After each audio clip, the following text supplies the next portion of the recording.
आपको हमको बिहार में लोगों को पता है कि भैया बहुत आफत पड़ेगा तो कुछ हो चाहे नहीं, धनसुराज के पास जाएंगे तो ये लोग आवाज उठाएगा। उतना हम आपको वादा पहले भी किए हैं, वो बात अभी भी कह रहे हैं। लोकतंत्र में विकल्प होना जरूरी है। हम लोग को सीट मिले ना मिले, 1 करोड़ से ज्यादा बुजुर्गों को, विधवाओं को, दिव्यांगों को 1100 रुपया पेंशन मिल रहा है। ये धनसुराज का डर है कि 10-10 हजार रुपया में लोगों सरकार को वोट खरीदना पड़ा, वरना जंगल राज का भय ही काफी था, उसी पर आप वोट दे देते।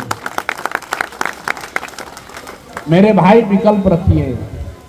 आप घर बनाते हैं, खिड़की दरवाजा के साथ रोशनदान बनाकर रखते हैं, विकल्प नहीं रखिएगा तो आपका भला नहीं होगा। धनसुराज नहीं अच्छा लगता है, दूसरे के साथ रहिए, लेकिन विकल्प होना जरूरी है।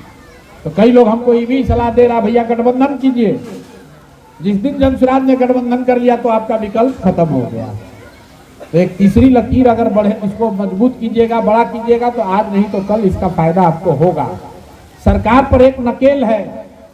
बैल बहुत मजबूत होता है, लेकिन उसका जो नाथ होता है वो छोटा ही होता है। जितना मजबूत बैल है उसका नाथ बहुत छोटा ही होता है। तो धनसुराज वही सरकार पर नकेल है। तो 5 साल हम लोग को और कुछ नहीं करना है, लेकिन सरकार की ओर से बहुत बड़ी कोई जाति हो जाए, कोई गलत हो जाए, तो आप ये यकीन रखिए कि धनसुराज अपनी पूरी ताकत के साथ आपके लिए, आपके समाज के लिए, आपके गांव के लिए खड़ा होगा, जहां तक बन पड़ेगा। हम लोग तो सरकार में नहीं है, लेकिन जिसको आपने सरकार में बैठाया है भैया, भ्रष्टाचार नहीं रुकने वाला। ब्लॉक में, थाना में पैसा जो लग रहा था वो लगेगा ही लगेगा। जमीन के दाखिल खारिज में पैसा आप दीजिएगा ही दीजिएगा। यूरिया ब्लैक में बिकेगा और धान आपको 2300 में बेचने का जीवन में कभी सुकून नहीं मिलने वाला है। और आप में से जो लोग गरीब हैं, आपके बच्चों को बाहर रोजगार के लिए जाना ही पड़ेगा। कोई सुविधा नहीं मिलने वाली है, क्योंकि आपने तय किया है कि भैया आपको यही चाहिए।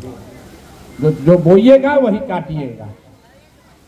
और आपने धनसुराज को इतनी ताकत जरूर खाली दी है कि हमारी आवाज मरी नहीं है, हम जिंदा हैं, धनसुराज जिंदा है। उतना आपने कर दिया है, तो हम आपके साथ उतनी ताकत से बिल्कुल लगे रहेंगे, ईमानदारी से। आपको घबराने की जरूरत नहीं है। सरकार आप पर कोई ज्यादती नहीं कर पाएगी, लेकिन आपका बहुत अच्छा करने की स्थिति में हम लोग नहीं है, क्योंकि हमारे पास वो ताकत ही नहीं है। हम आपका स्कूल नहीं सुधरवा सकते हैं, हम आपका अस्पताल नहीं बनवा सकते हैं, लेकिन नया थाना नहीं लगा सकते। लेकिन जो थाना है, जो ब्लॉक है, वहां अगर आपके साथ कोई अन्याय हो रहा है तो आपके साथ जरूर खड़े हो सकते हैं, क्योंकि अस्पताल बनाने का, स्कूल चलाने का, सड़क बनाने का काम आपने उसना चावल खिलाने वाले मोदी जी को दिया है। उसना चावल और अरवा चावल के नाम पर आपने वोट बेचा है।